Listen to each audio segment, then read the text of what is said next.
Эми эң негизгиси ушул иштерибизден унаа системасына мына бүгүн толук кандуу кириштик. Буга чейин өзүңүздөр билесиздер, 5-6 жетекчи алмаштырдык. 1-2 жыл мурун, 3 жыл мурун бирөөсү камалды, билесиңер, ушу унаада схема түзүп алып, баягы айдоочулук күбөлүктөрдү сатып, $1000 чейин чыгып кеткен. Азыр $2000 сунуштап аткандар да бар. Бере сал, тезирээк ала коеюн, мен анан Москвага кетип аттым эле деген сыяктуулар. Ошондуктан эми азыр унаага кезек келди. Унаа мурда ар кайсы мекемелерге тиешелүү болуп жүргөн. Коррупциясын жок кылып, баягы мындай бир заманбап кылып туруп реформа кылганга күчтөрү да жетпей койду, дуктары да жетпей койду, анан эрктери жетпей койду. Анткени чөнтөккө түшүп аткан акчалар токтоп калат эле да, ачык айтканда. Ошондуктан азыр президенттик башкармага указ менен кабыл алдым дагы, өзүм башында туруп анан киришип атам.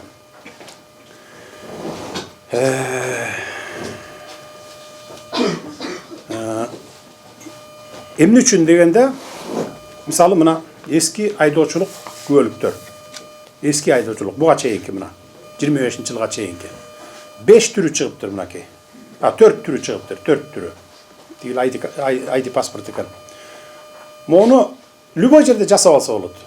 Подделка кылса.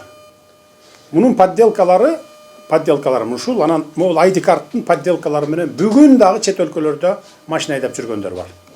Могул ID картты Москвада кошуна өлкөлөр, чет өлкөлөрдүн жарандары колдонуп жүрөт бүгүн дагы. Суроо бүтөлектер. Түшүндүңөр, могул айдоочулук күбөлүк менен, моулар менен бүгүн дагы машина айдап жүрөт. Россияда, Казакстанда дегендей башка чет өлкөлөрдө мына мөөнөтү бүтөлектер. Муну кантип жок кылабыз? Муну жок кыла албайбыз да. Бая мөөнөтү бүтөлек болсо жүрө берет. Дагы бир 10 жыл жүрөт, туурабы? Ошондуктан биз азыр мына мондай күбөлүктү чыгардык мына. Бул эң акыркы үлгүдөгү дүйнө жүзүндө бир 10-дукка кирет десем да болот. Чип ичинде муну мүмкүн эмес жасаганга. Компьютер менен да башка. Только ушу биз өзүбүздөн чыгарат. Мен баягы өнүккөн өлкөлөр, алдыңкы өлкөлөр жасап коюшу мүмкүн эми. Америка, Россия, Кытай сыяктуу баягы дүйнөлүк державалар. Эми мен аны 100% эметем, бирок алар кылбайт андайды, билесиңер. Ошон үчүн мына эч кандай подделкасы жок. Мына мындан ары ушундай праваларды беребиз. Азыр алмаштырып атканыбыз да ошол праваларды. Эскилерин бүт баарын ушу эски права менен эски ID картты баарын алмаштырып бүтөбүз. Быйыл жылдын аягына чейин бүтөбүзбү? Эмдиги жылы бүтөбүзбү же аркы жылы бүтөбүзбү? Бардыгын бүткөндөн кийин, моунун бардыгын биз жокко чыгарабыз. Могу тех паспорттарды дагы мынакей жасалма. Бардыгын жокко чыгарабыз. Ошондо мына могу гана калат. Баягы могул эски айдоочулук күбөлүктөр менен айдап жүргөн чет өлкөдө, Америкада болобу, Европада, Россия, Казакстанда кошуна өлкөлөрдө болобу, бардыгы жокко чыгат да. Суроого бүтөлөк болсо дагы жокко чыгат. Мына ушинтип биз тазаланалы деп атабыз.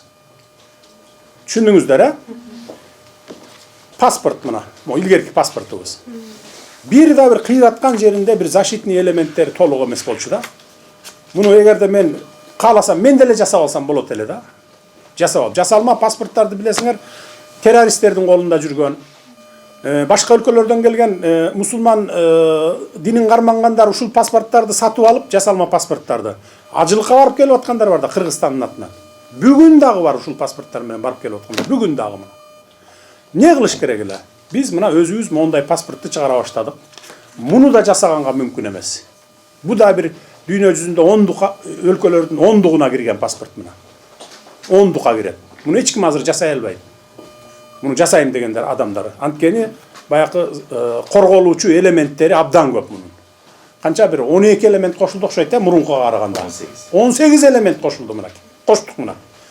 Жасоого мүмкүн эмес дегенге. Мына азыр ушул паспортты уже дүйнө жүзү бизде признавать этип, бардык өлкөлөр эң туура деп 10-дукка кирет деп. Мисалы 10-дукка кимдики кирет? Америка кирет, Россия, Кытай, Европа өлкөлөрү менен мына биз дагы кирдик могу менен. Түшүндүңүздөр, Тех паспорттар дагы мынакей. Мурда мондай болчу. Муну деле любой жерден жасап алса болот эле. Компьютерден чыгарып жасап алсаң, анан сыртына диге подвалдар бар го, метролордо же бизде деле жанагы подземка ошолордон сыртына чаптатып алсаң болот эле.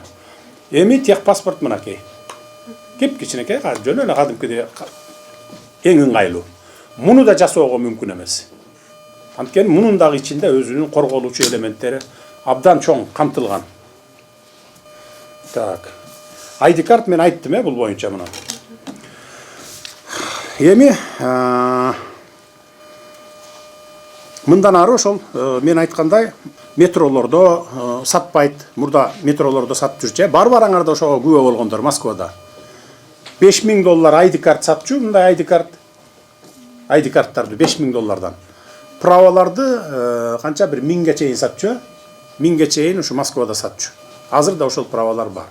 Мына мен өзүм 9 ай 2016дан 2017 жылга чейин 25 мартта 2017 жылга келип камалганга чейин мен 9 ай Москвада жүрдүм. 9 ай. Мен өз көзүм менен мына ушуларды көрдүм. Сатып алып жүргөндөрүн. Айрыкча көбүнчө кошуна өлкөлөрдүн, башка өлкөлөрдүн жарандары сатып алышчу. Ошолорго жасап сатчу да. Азыр эми бардыгын бекер алмаштырып берип атабыз мына. Ол эски правалары барларды азыр мына өзүңүздөр деле күбө болуп атасыздар, очередте турат го, бекер бир тыйын төлөбөй алмаштырып берип атабыз. Эмне үчүн дегенде мамлекеттин эсебинен.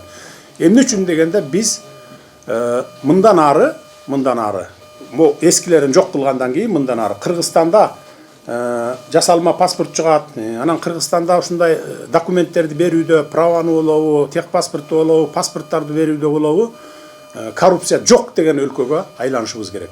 Дүйнө жүзү бизди ошентип тааныш керек. Түшүндүңүздөр, Ошондой өлкөдө жашагыңыздар келеби? Албетте. Келет, албетте. Жакшы экен анда та.